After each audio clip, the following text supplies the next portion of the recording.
Hello friends, welcome back to our channel. जैसा कि मैंने प्रॉमिस किया था कि मैं आपको शॉर्ट स्टोरी के एमसीक्यूज भी लेकर आऊंगी और इसमें मैंने इस तरह से लिखा है कि आपका जो एक थीम है वो भी क्लियर हो जाएगा और आपके एमसीक्यूज भी हो जाएंगे और जो शॉर्ट स्टोरी है उसके बारे में पता भी चल जाएगा कि क्या इसमें कहानी है।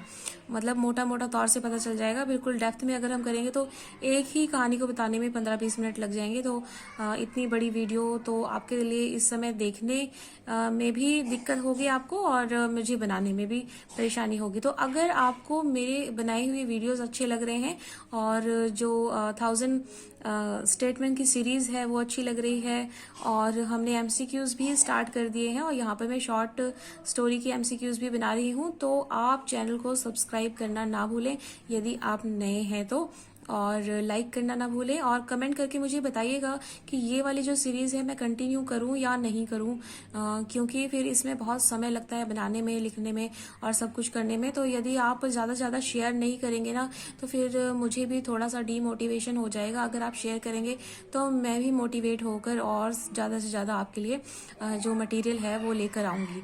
ठीक, तो जल्दी से शुरू कर लेते हैं हम। तो पहली हमारी शॉर्ट स्टोरी है, war is a touching tale of parents in a train compartment coming to terms with the fact that their children have gone to fight in the war and may not return।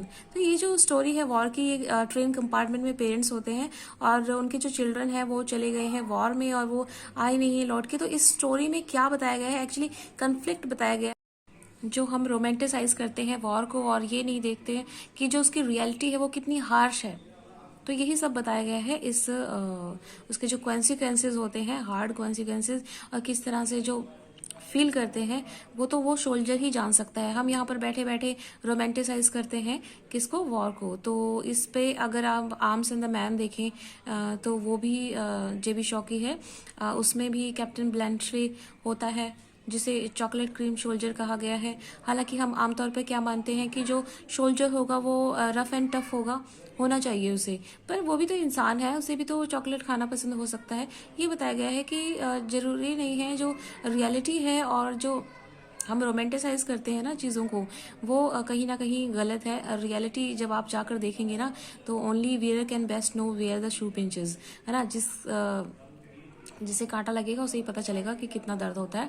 तो ये system है इसमें, मतलब ये कहानी है।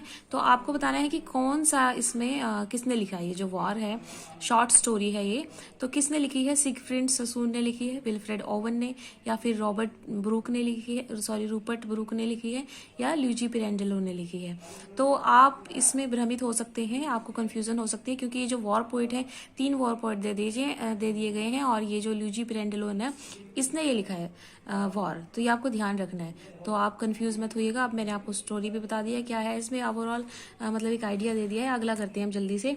आगे है, punishment is the story of a man Chidam who accuses his wife Chandra. अब इसमें जो पनिशमेंट है इसमें चिदम और चंद्रा होता है और चंद्रा होती है उसकी वाइफ, और जो चिदम है वो उसके भाई ने मर्डर कमिट किया होता है और इसका जो इल्ज़ाम है वो अपनी वाइफ चंद्रा पर लगा देता है। ठीक है, तो अब इसने जब उसके ऊपर इल्ज़ाम लगा दिया तो उसे लगता है हाय ये कितना, मतलब कितना सेल्फिश है, इसने मेरे ऊपर इल्ज़ाम लगा दिया और ये इसने बिल्कुल भी नहीं सोचा कि मैं इसकी वाइफ हूँ। तो ये सोच के वो मतलब बहुत ही ज़्यादा रिपल्स हो जाती है और वो अपने ऊपर एक्सेप्ट कर लेती है मर्डर का जो चार्ज है, वो रिस्पॉन्सिबिलिटी ले लेती है। क्यों? क्योंकि उसे लगता है कि डेथ पेनल्टी ज़्यादा प्रेफरेबल रहेगी बजाय कि ऐसे इंसान के साथ रहने के लिए जो मुझे बिट्रे कर रहा है। तो ये जो स्टोरी है, और आपको बताना है कि ये किसने लिखी है। तो ये जो है लिखी है क्या अरुण कोलातकर ने, या फिर बादल सरकार ने, या रविंद्रनाथ टैगोर ने, या अमिताभ घोष ने। तो आपको बताना है कि ये जो स्टोरी है वो किसने लिखी है। तो मैं बता देती हूँ आपको, ये लिखी है रविंद्रनाथ टैगोर ने। तो रविंद्रनाथ टैगोर को गीतांजलि सॉन्ग ऑफरिंग्स इसका फुल टाइटल है के लिए 1913 में नोबेल प्राइज़ मिला है। और जो और क्या कुछ नहीं, और आप देख लेना क्या है उसमें। और अगला कर लेते हैं क्योंकि वीडियो ना थोड़ी बड़ी बन जाती है मेरे फ़ोन में ना, वो नहीं है स्पेस, और ये फिर डाउनलोड करने में परेशानी होती है। तो जल्दी से कर लेते हैं। The story the man who was reflect the powerful feeling shared by the soldier and civilian.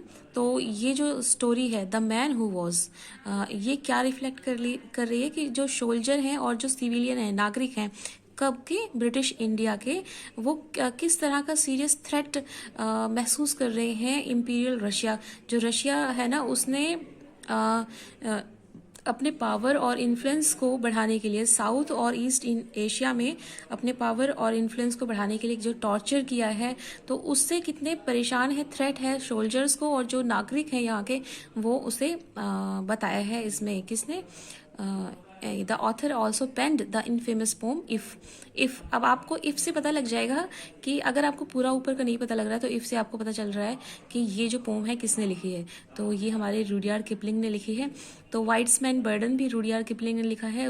उसमें इन्होंने कहा है कि ये जो वाइट मैन है, जो अंग्रेज लोग हैं और वो जो शासन कर रहे हैं इन मतलब ऑक्सीडेंट्स में, हाँ, तो वो जो है जो सॉरी हाँ, तो ये कहना चाह रहा है कि जो जो शासन कर रहे हैं गोरे लोग हैं वो ज़्यादा जो है सिविलाइज्ड हैं, और ये जो है इन लोगों को बिल्कुल भी नहीं पता है, यहाँ के इंडिया के लोगों को या एशियन कंट्री के लोगों को जिन पर उन्होंने शासन किया, ये उनका बर्डन है उनके ऊपर कि वो उन्हें जो है वो कर रहे हैं, इन्हें सिखा रहे हैं, तो उनके ऊपर बर्डन है, और जो शासन कर रहे हैं वो सही है, एक हिसाब से जस्टिफाई किया है उन्होंने। और ये आप याद रखिएगा। जॉर्ज ऑरवेल है जो है, इनका नाम है एरिक ब्लेयर, और पेन नेम जो है जॉर्ज ऑरवेल, और Graham green matter of heart है, और ई एम फॉस्टर का आपको पता ही है, अ पैसेज टू इंडिया, और Rudyard Kipling, whites man burden, If, jungle book, ये सब आगे कर लेते हैं। A very old man with enormous wings. तो ये जो शॉर्ट स्टोरी है इसको मैंने शॉर्ट स्टोरी की वीडियो में डिफाइन किया, और ये वाला जो लेक्चर है ना, ये जो वीडियो रहेगा इसको भी मैं प्लेलिस्ट में डाल दूंगी, शॉर्ट स्टोरी की जो प्लेलिस्ट है उसमें, तो उसमें जाके आप देख लीजिएगा इसको।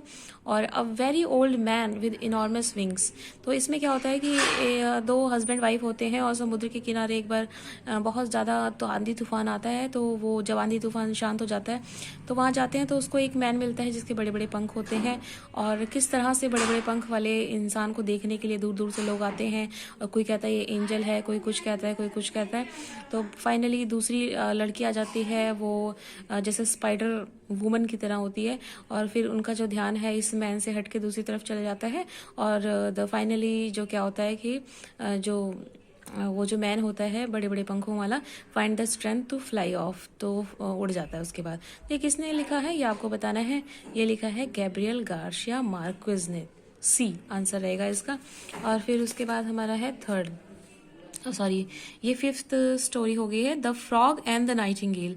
द फ्रॉग और नाइटिंगेल ये वर्स टेल है, शॉर्ट स्टोरी है फ्रॉग की और नाइटिंगेल की। ये जो फ्रॉग होता है ना वो अपने ऊपर रिस्पॉन्सिबिलिटी लेता है कि नाइटिंगेल को वो टीच करेगा कि किस तरह से जो है ना गाना गाना चाहिए, और वो इतना ज़्यादा उसको प्रेशराइज करता है और इतनी मतलब टॉर्चर करता है कि वो बेचारी जो है स्कम रह जाती है। एंड वो क्या करता है ना, इस तरह से क्या होता है कि जो फ्रॉग है ना वो अकेला ही गाना गाने वाला बचता है अपने उसमें।